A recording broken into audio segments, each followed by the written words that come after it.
All right, it's time to let loose and talk about what we think is important in the world of finance. Joining me to do just that is my good friend, Brian Sozzi, founder, CEO, and chief equity strategist for Belus Capital Advisors. Brian, it's great to see you. Hey, it's great to be on, Jen. Thank you. Congratulations on the new firm. You must be so thrilled. Thank you. Time flies. I don't even know. It feels like I was just a rookie and just getting started, and now look, I have a fancy title. But thank you. Yeah, check it out. Check you out. All right. Well, let's talk about the market here, because I don't know about you. I have been blown away by the ascent this year. It's like the Energizer Bunny. It keeps going and going and going. You're taking all my lines, Jen. But that's the thing. The market. What happened in April? We had over 10 macro surprises, and the negativity happened every single week. And in fact, on tax day, the market went down significantly. So what happened was nobody believed the data. We've seen pullbacks bought pretty significantly. Nobody believes that anything negative could happen. Why? Because I think obviously the Fed has been so easy and so accommodative. Then you had the Fed come out and stick a new line in there and saying, hey, well, even if the economy improves a little bit, we're going to add potentially even more stimulus at the end of the year. So they're just adding fuel to the fire. They're putting a lot of backstop underneath. Exactly. Instead of the durable Duracell battery, right? It's the Fed stimulus that's powering everything. No, that's correct. Absolutely. Yeah. That sentiment, that mental backstop, then if you get a bad Empire State, you get a bad employment number, you have bad corporate earnings, which earnings I think have turned to a joke, but you're always worried that you're always thinking that the Fed is there to backstop. Oh, I completely agree on earnings. It's like companies are turning magic tricks. They're boosting the earnings through stock buybacks and cost cuts. And by the way, a lot of executive compensation is tied to earnings per share targets. And as those targets are getting hit based on share buybacks as opposed to organic sales growth, these executives are reining in higher paydays. All right, well, you set me up here because I almost think that companies shouldn't even be reporting 4 times a year because the season has turned to a joke. You should almost do it twice a year. But if you look at some of these first quarter earnings, what's happening? It's not necessarily a company's market is growing. It's just company A taking market share from company B, and because they're lowering prices. They're not. The more companies that I talk to, I'm learning that they're afraid, they're almost scared to invest in new items, whether it's because an activist is going to end up on their doorstep a couple months from now. Right, hello, Carl Icahn, right? Correct. They're afraid of product misses that can absolutely obliterate their share price, and that's disturbing because rates are so low. Yeah, no, I agree. And let's talk about how there's really no disconnect between the market and the economy. I like to call it the zombie economy. It's like we've been stuck in Groundhog Day for the past 4 years. What gives here? We had a better than expected labor report for the month of April. While it was better than expected, it was by no means a good report. And all of a sudden you see the rally really take off from there and people starting to rotate into more of those economically sensitive sectors. I think it's a bit of a mistake. What do you think?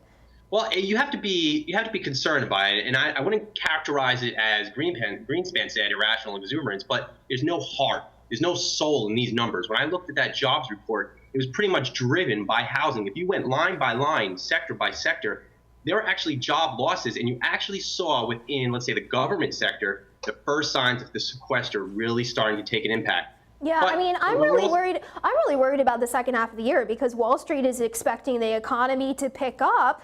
And like you said, the sequester is kicking in. And by the way, the new healthcare law's got to be in place. And we're talking about the job market. And I think a lot of companies are going to cut back on the hours that their employees work. Otherwise, they're going to get slapped with a fine if they don't offer healthcare insurance.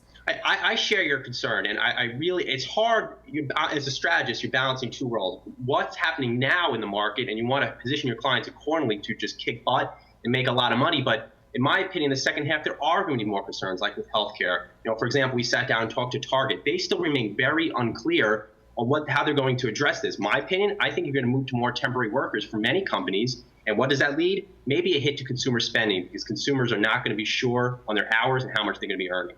Yeah, no, I agree completely. Do you think we're setting ourselves up for a fall then in the stock market in the second half of the year? Well, you have to start thinking about it right now. The valuations on the market, in my opinion, are starting to get a little stretched. You cannot position, I think, for a downturn in the market yet because the market has not given you that trade, any indication that it can Right, it's like go the down sentiment's so bullish now. You got to, while the music is playing, you still got to get up and dance, right? Exactly, just like the Bear Stearns CEO said, you have to just ride the ship. And I know you always want to think about the future. City's Chuck Prince, Brian. Absolutely, there we go. Yeah, no, okay, well, let's end here on kind of a lighter note.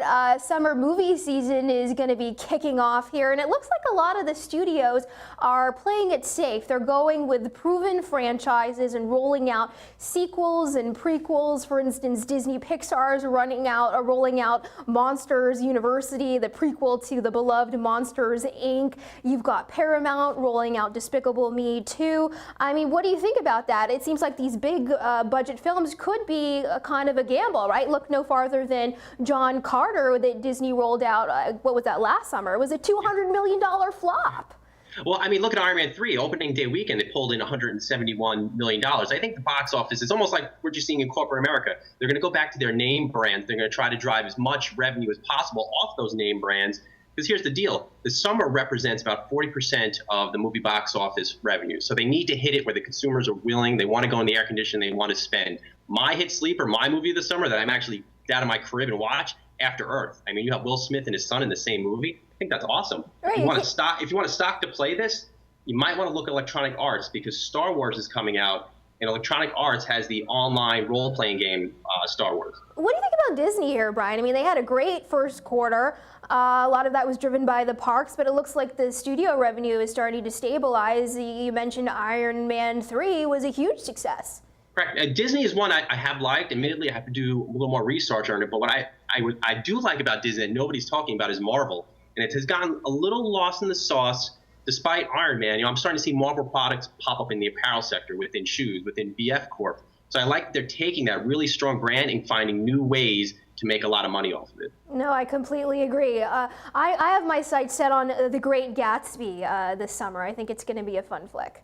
I might get dragged there. I'm not going to tell you if I do, but you might be able to quiz me at some point. Yeah, okay. Well, we'll have you back, and I'll have to ask you, right? We'll call you the Great Sozzi. I'll be ready to go. I like that title. All right, good chat, Brian. Great to see you. Hopefully we'll see you soon. Thank you.